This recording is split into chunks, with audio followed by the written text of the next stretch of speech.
ياسين مدن ياسين واكو سلامنا سكال كالجعلة أيام كو سلامنا دان متشالية دكيني وإذا لشقيننا وإذا صور دويننا وحن أديك جارهان كو سلامنا استعلن كلمات كذي متكمدة وها جسياش نفتو دا أسقي حسكو دا دورسن أيام كو سلامنا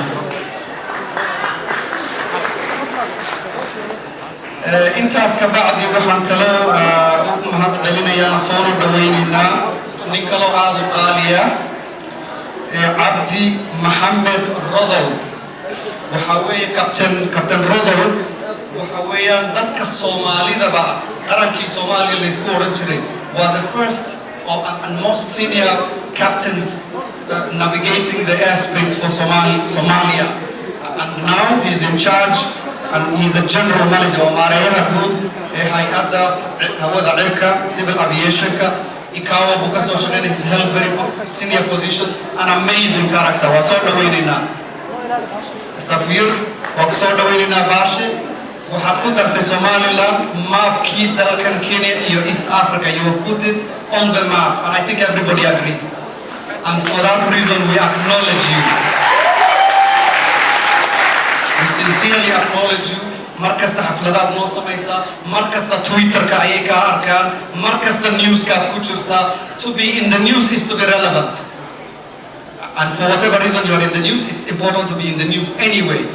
Marka, but you have been in the news and put Somaliland in the news for all the good reasons. I want to stop here. The Kenyan Somaliland diaspora and the other guests, friends of ours who are non-Somali speaking, we appreciate your presence and I hope you will have a fun night with us. Thank you very much. مدام ونكسر سودوينتي مناسبة دين واحد دارت هم صعطة أنت نام قبلها سيجرين واحد سكين برا يعودي نسوي وشينيها فنانك هو يعانك يعاو ويمدين ويدك إذا الله فرحه صاحبك محمد سعيد بيكي.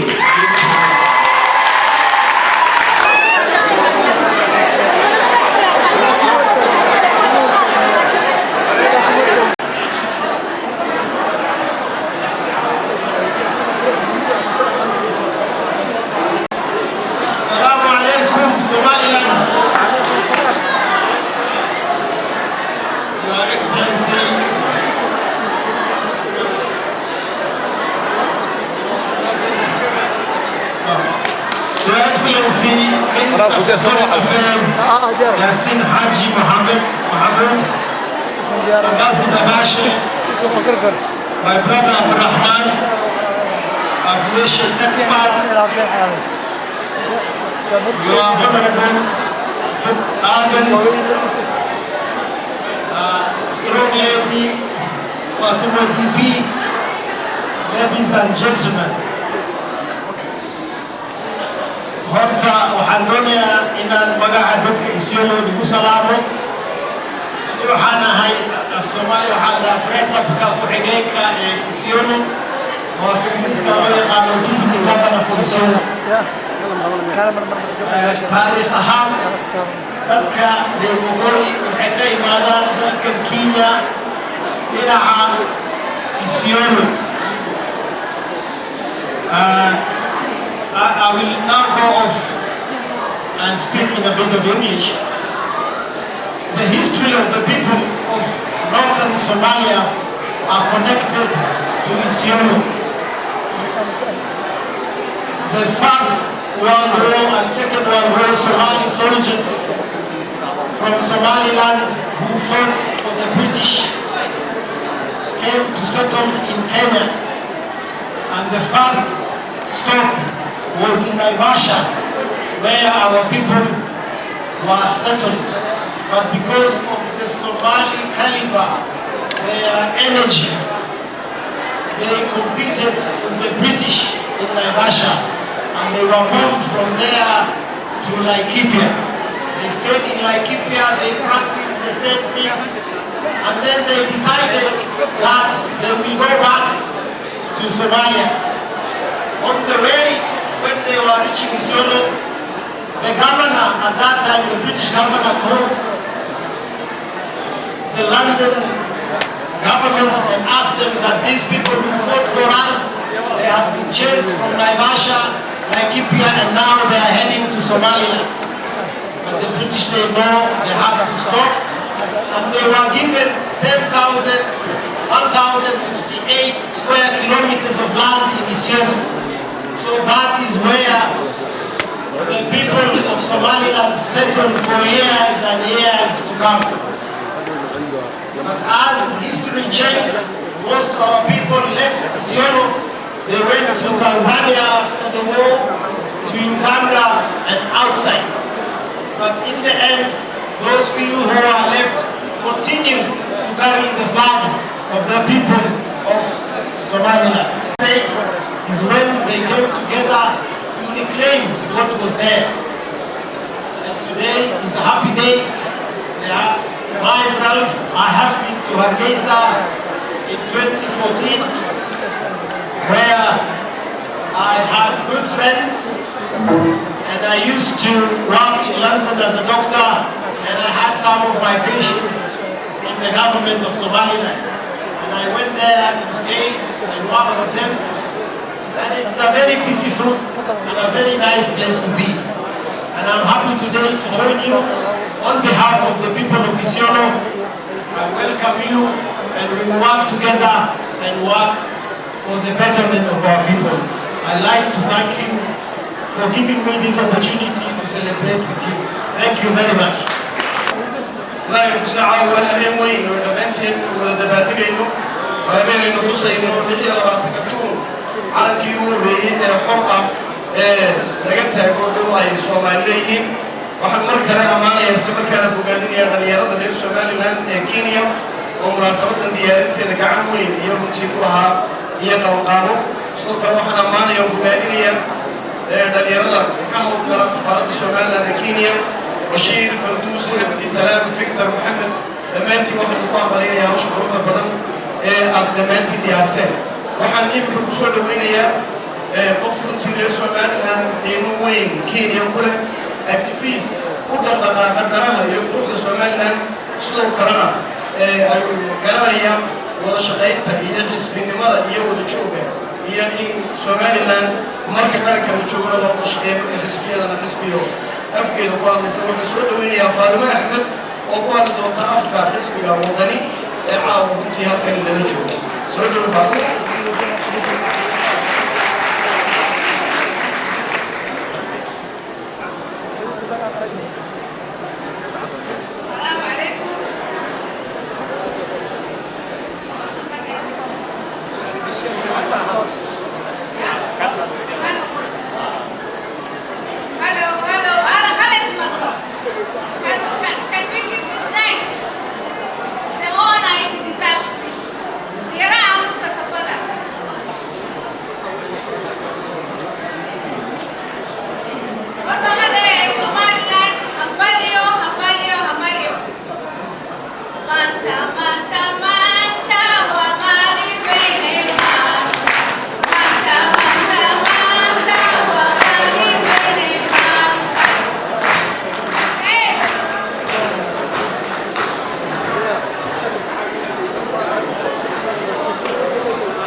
Our Ambassador, the Managing Director of the Somaliland Civil Aviation, Mr. Abdi, the Deputy Governor of Isiolo, Mr.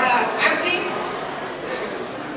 our Director here, Mr. Awale, all protocols observed, and to our very dear Mr. PK, thank you very much for coming. I know while they are after Horta Habian Wadani, which is one of the mysteries in the Wadani Marota after Wadani Mokate, Wadani Habian, Wadani Muslimara. Exactly, Wadani Maraya. As Wadani, Somaliland, your wazirada, your government of Somaliland.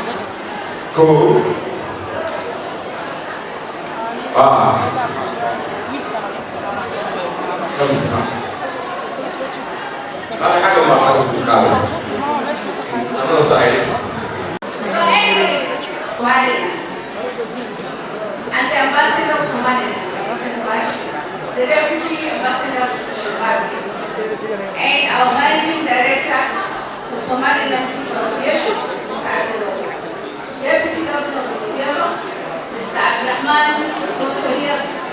Those are the Kenyan Somalilanders today. Mr. Abdulrahman and the Deputy Governor of Sierra.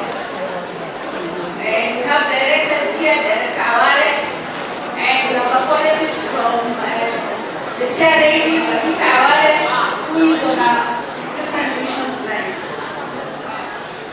All protocols observed, because I know here there are so many people with so many titles, but I can't say all of them. So all protocols observed. Let's appreciate this night. Let's give honor to this night, which is the day that Somaliland was given its independence by the British government, and the Queen gave independence to Somaliland. Somaliland and Somalia were two different countries, and they remain two different countries. Out of the now the Somalis, Somaliland thought they would unite with their brothers and sisters from Somalia, but they had a role deal. And if the people of Somaliland have spoken and said that they don't want anything to do with Somalia, who is anybody else to tell them to remain in Somalia? So we are saying Somaliland is Somaliland, the Republic of Somaliland, former British Somaliland. Today we are saying Mario, congratulations, Somaliland, congratulations. Since 1991, Somaliland it has shown the world that Somaliland has got all the functions of a government. The people of Somaliland, we are proud that you are people who have shown resilience and you have held your country high. We are very proud of you. I speak on behalf of Wadani. I'm the representative of Wadani in Kenya and East Africa.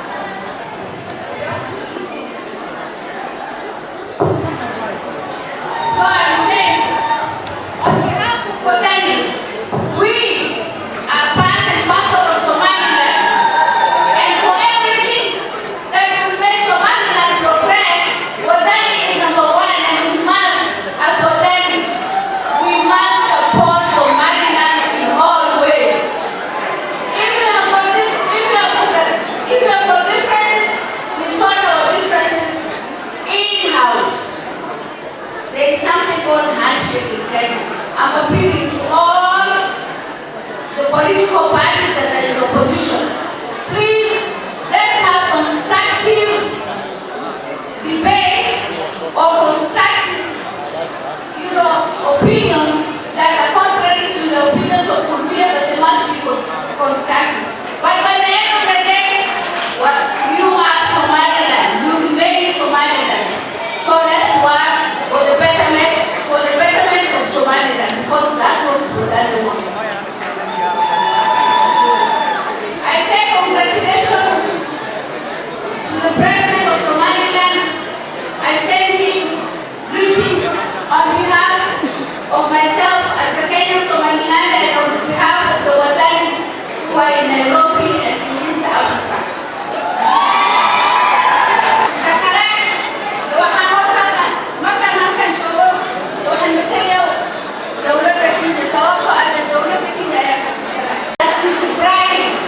Assistant Minister Rashid,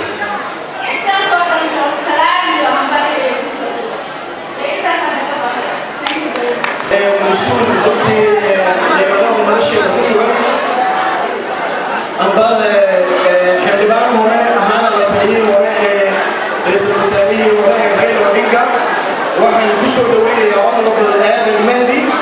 inuu kelmadiisa halkan ka ilaado.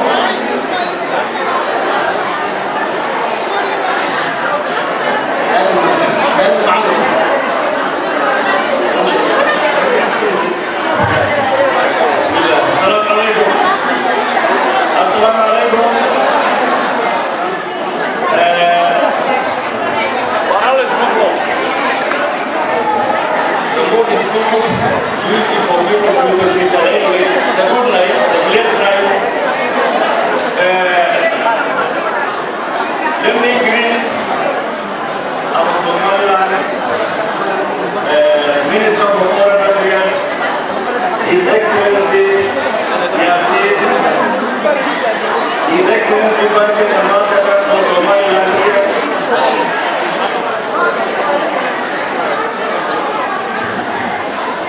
Assalamu alaikum. Daira Abu Sohail Nahalea, Honorable. Wahawayan, Qeyb Gobolka Mandera, Member of Parliament Hawayan, Kenya Mandera, Fadlan Dhageysta.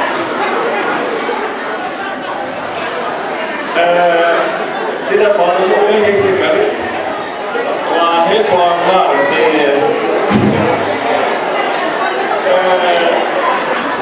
Captain Abdi Diplomat Abdurrahman Ismail, Director Fadlan, and all those present, all protocols observed. Assalamu alaikum. Mine is just to appreciate the good people of Somaliland and thank the people of Somaliland and the government of Somaliland for maintaining peace in a sea of trials for the last 30 to 40 years. And that is quite an achievement. People here of Somalia, and they think all Somalis are just it's a war with itself. But believe you me, I've been to Somaliland several times thanks to my brother Abdurrahman Ismail, who took me and some delegations from Kenya way back in 1995, I think. I was expecting a country in turmoil. I was expecting a country to see a country where people are not at peace with each other. But we were actually amazed with the kind of peace and tranquility that we found in Somalia, especially in Dhameys. We walked through the markets where gold was sold in the streets, where dollars and all foreign currencies are on wheelbarrows, not in banks but on wheelbarrows. It was quite an amazement and quite an experience that we found in Somalia, and we are really delighted. We went to Berbera, we found a very good port. We went to Sheikh, over the Sheikh Hill, which is quite an interesting, a beautiful scenery. We enjoyed it, and I'm glad that I've been back to Somaliland several times, and I've been enjoying every minute I've been in Somaliland. I challenge you. I think some of us here, some of you are 4th or 5th generation Somalilanders. Maybe you have not been to Somaliland before. I challenge you to go yourself there to enjoy the peace and the tranquility Somaliland is even offering. Here in Kenya, the contributions the Somalilanders have made to colonial Kenya, the establishment of beautiful towns such as Naivasha, which used to be called Ligibashi, Nakuru, Kitale are among the beautiful contributions your forefathers have left behind. And we are really enjoying it. Since time is not actually for politics, I just want to say, I was watching some few nights ago, especially on the 26th night, Somalia celebrating the 26th day of this month. And they have been saying it is the day Somalilanders got their independence. And funny enough, they contradict themselves and say Somaliland is not a country of its own. This is quite contradictory. If say Somaliland got independence, and then they say Somalia is not a country. It's surely quite contradicting. We feel Somalis can live side by side together as three independent nations. Djibouti Somaliland is a Somali country which is independent. Somalia is independent. And Somaliland too, should be, and is independent actually. And I'm glad you have proven to the world, especially His Excellency Gashay. Before His Excellency Gashay, no one knew very much about Somaliland. He is coming here and actually made Somaliland what it is supposed to be. When you go to the Kenya government offices, we hear of the ambassador of Somaliland, which is quite an achievement. Before, it was not known. So with this few remarks, I say, Somaliland, hello.